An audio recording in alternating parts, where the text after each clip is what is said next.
Welcome to Learning English from the Voice of America. I'm Katie Weaver. Today on the show, we hear from Brian Lynn and Alice Bryant. We close the show with our program, American Stories. But first, many car racing teams have rich supporters with ideas that sound too good to be true. Most of the ideas fail before the cars even make it to the track. Jackie Heinricher, however, has had success with her idea. She has formed an all-female team of drivers. The team will take part in an important race this month. It is called the Rolex 24 at Daytona. It is one of the most respected races of its kind in the world. As the name suggests, the race lasts 24 hours, testing the driver and the car to the limit. Heinricher's dream became a reality when the company Caterpillar agreed to be her sponsor. She also partnered with Meyer-Shank Racing and signed up top racers. British driver Catherine Legg is one of them. "I am scared a little bit," she said. "I am scared that it will be gimmicky and we won't be taken seriously. That's why we have the drivers we have. That's why we are going with a professional team. That's why we made sure we had everything to do it right." Heinricher is a scientist who formerly served with the United States Air Force. She established a biotech company, Bushut Technology, based in Sun Valley, Idaho. She is also an independent race car driver who pays to race against professional drivers. Heinricher is a racing fan who often cheered for female drivers. Just like many of them, she was angered by the difficulty they find in moving up in the industry. Heinricher grew tired of seeing such women leave the U.S. for Europe's racing industry. "I started having this vision to bring these top women professionals together to race a season together," Heinricher said. Legg was part of carmaker Lotus's non-competitive return to Indy car racing. She also was the announced driver for an Indianapolis 500 team that was going to be formed entirely of women. But that never happened. Legg knew about Heinricher's idea for 2 years. She agreed to join because it appeared that the plan would really happen. Legg was already part of Meyer-Shank Racing, and her Acura team won twice last season. It finished second overall in its category. Heinricher's team includes Legg, who is the full-time driver of the car. Simona del Silvestro, known as the Swiss Missile, is another member. Brazilian Bia Figueiredo is the only woman to have won several Indy Lights races. Completing the team is Christina Nielsen from Denmark. She is a 2-time International Sports Association champion. The team has more combined experience and success than Danica Patrick, the most famous female racer of this generation. Catherine Legg said she hopes the team will provide girls with an example to follow in racing.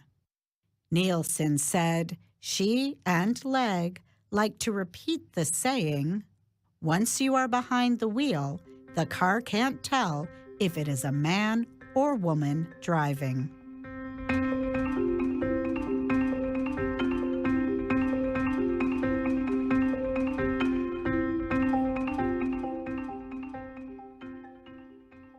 Scientists have long attempted to find materials to make batteries that are more powerful but cost less to build. In the United States, researchers are experimenting with sodium to see whether it can power much improved batteries in the future. Sodium is a soft, silvery metal. It is plentiful and found in seawater. The most common battery used today is made of lithium ion. These batteries power everything from smartphones to computers to electric vehicles. Researchers from the University of California, San Diego are attempting to build a new generation of batteries powered by sodium instead of lithium. The U.S. National Science Foundation is providing financial support for the experiments. Shirley Meng is a member of the research team. At the society level, I think people really think that a battery is a done deal, like it's old subject. But Meng says the process of developing better batteries is still a work in progress. In fact, she says the energy density of batteries in use today can still be doubled or tripled. The California researchers are studying lithium-ion batteries, but in the next few years plan to begin testing new sodium batteries. Team member Haley Hirsch says she looks forward to working more with sodium development in the future. We want to use sodium instead of lithium because it has different properties, and also sodium is much more abundant. Lithium is costly and not easy to collect because it is widely spread across many parts of the world. Large amounts of water and energy are also required to gather lithium. But sodium is found in the world's oceans, with a seemingly limitless supply. This would lead to much lower costs to produce sodium ion for batteries. Hirsch says she is examining different ways to make batteries that last longer and can store more power. Right now it's just in the lab, and we're working on figuring out how to make it hold more energy and last longer so that it can be used in your phone, in your car, or even to store energy for solar, for wind. Finding better ways to store more energy at a lower price has been one of the major barriers to developing more powerful batteries. I'm Brian Lynn. Have you ever noticed the number of times that a native English speaker uses the word ever? Ever is an adverb that we Americans say a lot.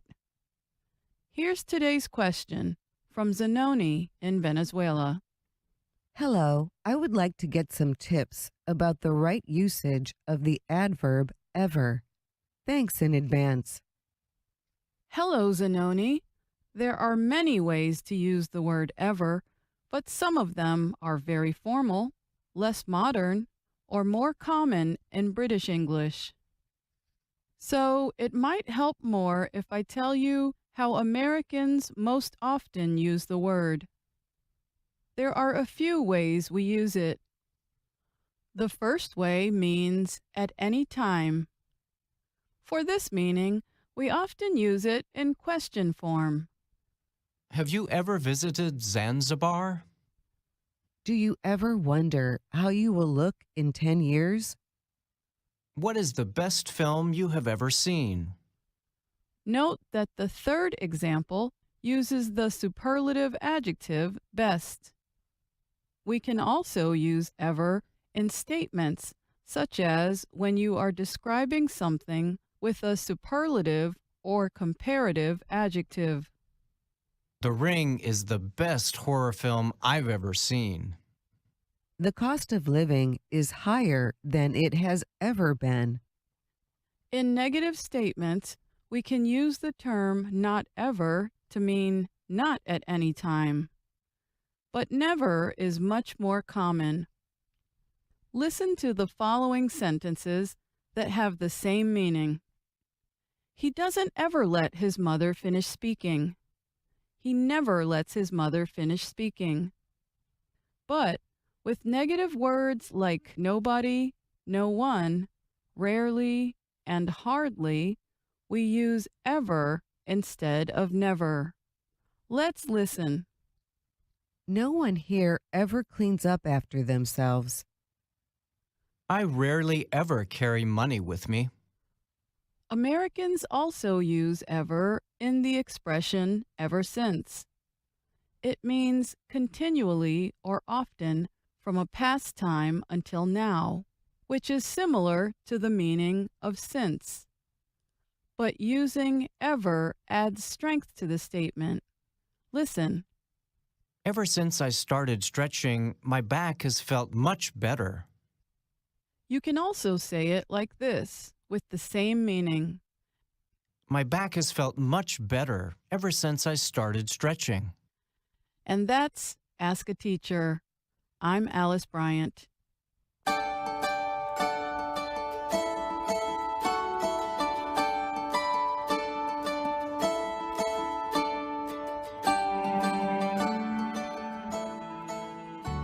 Love of Life by Jack London. Part 2. The man cursed and threw the empty gun on the ground. He uttered a cry of pain as he started to drag himself to his feet. It was a slow task. When he finally stood on his feet, he needed another minute or two to straighten himself, so that he could stand as a man should stand. He climbed a small hill and looked about. There were no trees, no bushes. There was nothing but grassy, gray plants and some gray rocks and gray streams. The sky was gray. There was no sun or promise of sun. He had no idea where north was, and he had forgotten how he had come to this spot the night before. But he was not lost, he knew that. Soon he would come to the land of the little sticks. He felt that it lay to the left somewhere, not far. Possibly it was over the next low hill. He returned to prepare his pack for traveling. He assured himself of the existence of his 3 separate portions of matches, although he did not stop to count them. But he did pause, trying to decide what to do about a bag made from moose skin. It was not large. It could be covered by his 2 hands. But he knew it weighed 15 pounds, as much as all the rest of the pack. This worried him. He finally set it to one side and proceeded to roll the pack. He paused again to gaze at the moose skin bag. He picked it up quickly, with a quick glance around him. It was as if he thought the cruel wasteland was trying to steal it. When he rose to his feet, the bag was included in the pack on his back. He started walking to the left, stopping now and again to eat muskeg berries. His ankle had stiffened, but the pain of it was nothing compared with the pain of his stomach. His hunger was so great he could not keep his mind steady on the course he had to follow to arrive at the land of the little sticks. The berries did not help his hunger. Their bitter taste only made his tongue and mouth sore.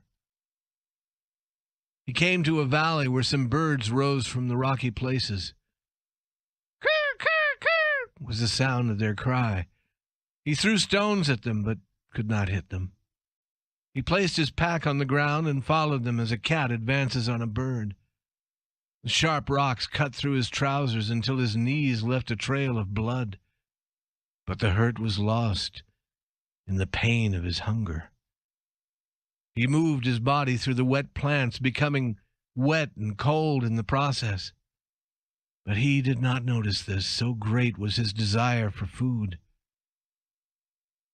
Always the birds rose before him. Their cry of "Kurr, kurr, kurr" sounded as if they were laughing at him. He cursed them and cried aloud at them with their own cry. Once he came upon one that must have been asleep. He did not see it until it flew up in his face from behind some rocks. He grasped the air as suddenly as the rise of the bird, and there remained in his hand 3 tail feathers. As he watched its flight, he hated it. He felt that it had done him some great wrong. Then he returned to where he had left his pack and lifted it again to his back. As the day continued, he came into valleys where game was more plentiful. 20 or more caribou passed by within easy shooting distance of a gun. He felt a wild desire to run after them, certain that he could catch them. A small black animal came toward him carrying a bird in his mouth. The man shouted. It was a fearful cry, but the animal, leaping away in fright, did not drop the bird. Late in the afternoon, he followed a stream which flowed through some thick grass. He grasped these grasses firmly near the root and pulled up what looked like a vegetable. It was round and white. Eagerly he sank his teeth into it. It was tender on the outside and gave the promise of food, but its inside was hard and stringy, and like the berries, it had no food value.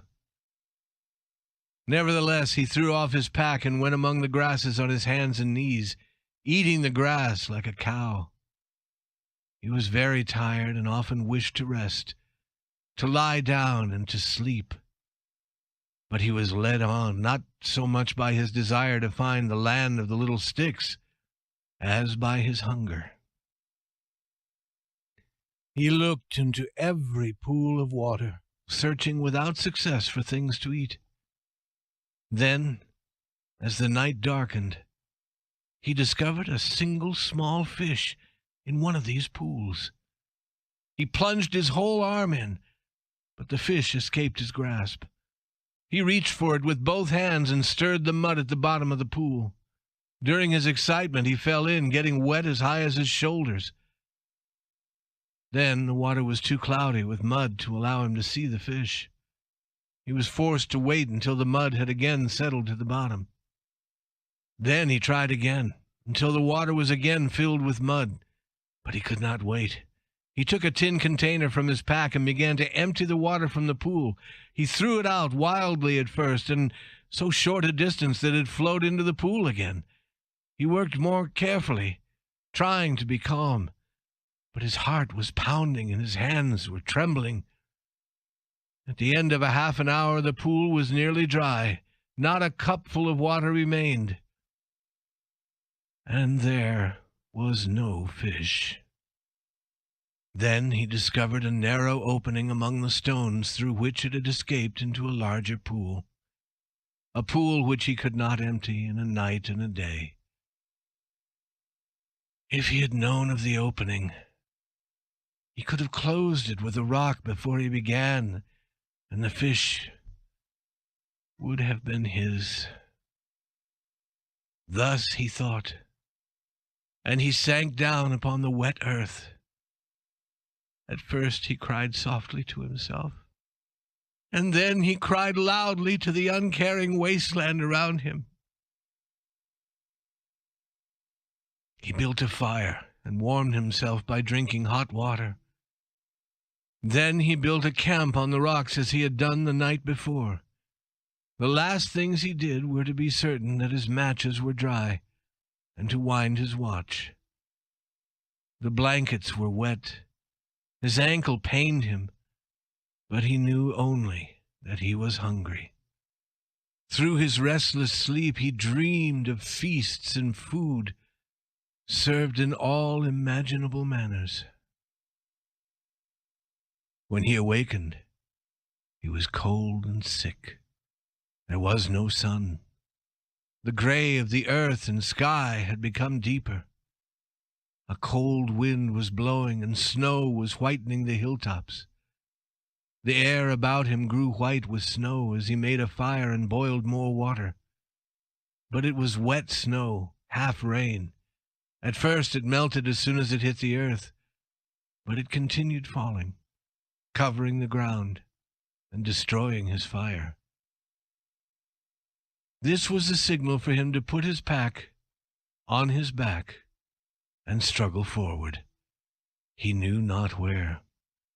He was not concerned with the land of the little sticks, nor with Bill and the cash under the upturned boat by the River Dease. He was mad because of hunger.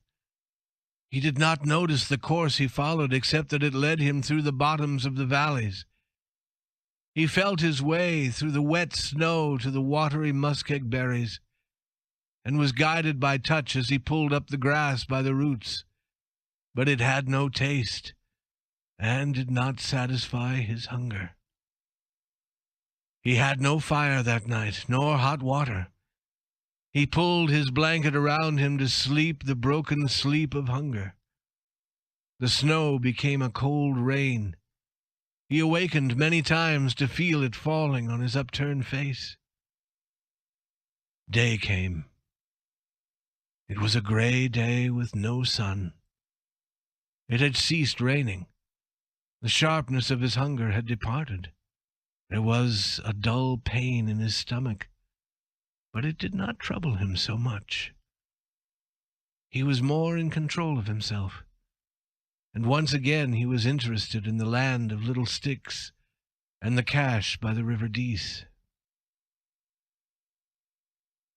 He cut the remains of one of his blankets into strips and bound his bleeding feet. He used one of the strips on his swelled ankle and prepared himself for a day of travel. When he was ready to pick up his pack, he paused long before deciding to keep the moose skin bag. But when he departed, it went with him. The snow had melted under the rain, and only the hilltops showed white. The sun appeared, and he succeeded in locating the way he had been traveling. But now he knew that he was lost. Perhaps he had wandered too far to the left. He now turned to the right to return to his true course. Although the hunger pains were not as great as they had been, he realized that he was weak. He was forced to pause for frequent rests. At those times, he ate the muskeg berries and grasses.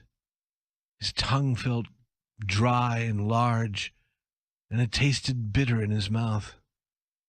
His heart troubled him very much. When he had traveled a few minutes, it would begin pounding. Then it would leap in a series of beats that made him feel faint. In the middle of the day, he found 2 small fish in a large pool. It was impossible to empty it. But he was calmer now, and he managed to catch them. They were no bigger than his little finger, but now he was not particularly hungry. The dull pain in his stomach had been growing duller. It almost seemed that his stomach was asleep. He ate the fish with great care. The eating was an act of pure reason. Although he had no desire to eat, he knew that he must eat to live. In the evening, he caught 3 more small fish, eating 2 and saving the 3rd for breakfast. The sun had dried the wet plants, and he was able to build a fire. He had not traveled more than 10 miles that day. The next day, traveling whenever his heart permitted, he went no more than 5 miles. But his stomach did not give him any pain. It seemed to be sleeping. He was now in a strange country, too, and the caribou were becoming more plentiful. There were wolves also. Their howls could be heard across the land, and once he saw 3 of them crossing his path. Another night passed, and in the morning, being more reasonable, he untied the leather string that held the moose skin bag. From its open mouth poured a yellow stream of gold dust. He divided the gold into 2 equal parts. One half, wrapped in a piece of a blanket, he hid among a large formation of rocks. The other half he returned to his bag. He also began to use strips of the one remaining blanket for his feet. He still kept his gun, because there were cartridges in that cache by the River Dease. This was a cloudy day, and this day hunger waked in him again. He was very weak. It was no uncommon thing now for him to fall. Once he fell into a bird's nest. There were 4 tiny birds, a day or so old, no more than a mouthful. He ate them greedily, putting them alive into his mouth and crushing them like eggshells between his teeth. The mother bird flew about him with cries of anger. He used his gun as a club with which to hit her, but she flew beyond his reach. He threw stones at her and by chance broke a wing. She then ran away, dragging the broken wing, with him following her. The little birds had not satisfied his hunger. He jumped along on his painful ankle, throwing stones and screaming loudly at times. At other times he struggled along silently, picking himself up patiently when he fell, or rubbing his eyes with his hand when faintness threatened to overpower him. The bird led him across some wet ground in the bottom of the valley. He discovered footprints in the wet grasses. They were not his own, he could see that. They must be Bill's. But he could not stop because the mother bird was running ahead. He would catch her first, then he would return and examine the footprints. He tired the mother bird, but he tired himself also. She lay on her side, breathing heavily. He lay on his side 12 feet away, unable to move toward her. And as he recovered, she recovered. She flew beyond reach as his hungry hands stretched out to catch her. The hunt started again. Night darkened, and she escaped. He fell because of weakness, cutting his face.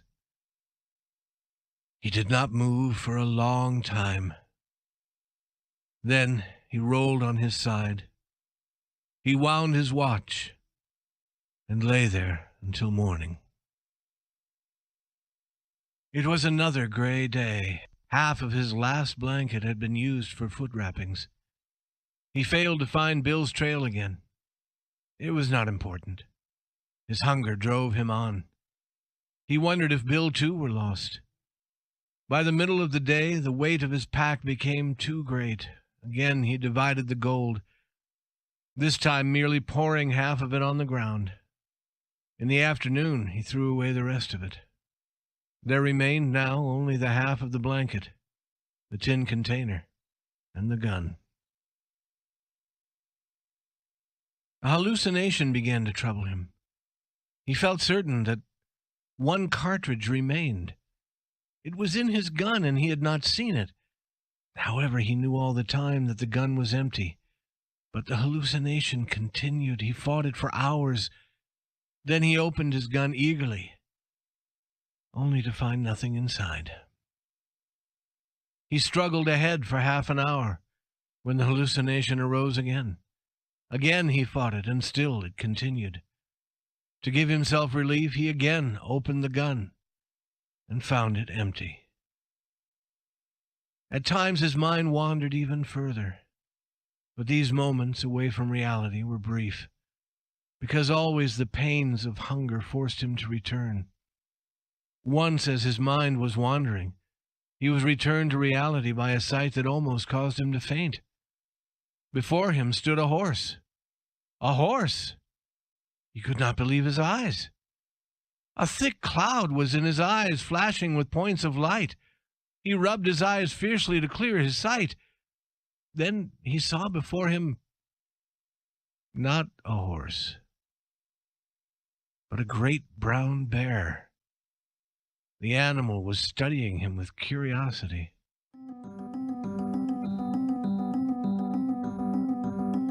And that's our show for today. For VOA Learning English, I'm Katie Weaver.